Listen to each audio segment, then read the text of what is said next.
your way today as teams battle to move up the standings. Everyone quiet down. You have to ask me permission to speak from now on. Okay. I'm the team captain. Permission to speak. Cataclysm comes in, but Dominate and Copper able to shred. Double F does get the intervention, but he's standing right in the middle. Yes, he is able to take it down. The team is still getting him the sustain in the heals. Quas gets hit up. What a chaotic fight. They're the best late game team in the LCS. He's quite safe in the situation now. The shockwave is huge, but can he answer with more? Robert misses Shifter. He's right over the wall. There's the shot.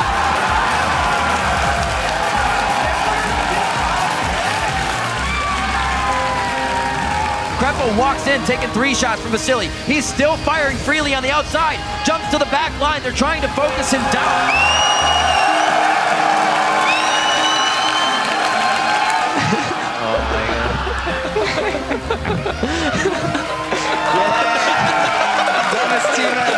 Crawley gets a shield, just gets away, but there's the ignite, there's the wild growth, but it's not enough. Dyrus picks up 1. It's going to be even more coming as Bjergsen takes on Robert X. Lee. Now Bubba up also to fall.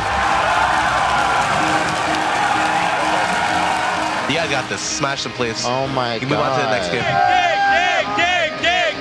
Oh my god, the fight to take the toss needs to go in. They find Sneaky, but can they peel back for him? Turret goes down, Meteos ults, they find a kill so far. Rock comes across, won't find the net. Elimination stays alive, and look at this, C9 staying inside the dig base, and they are safe.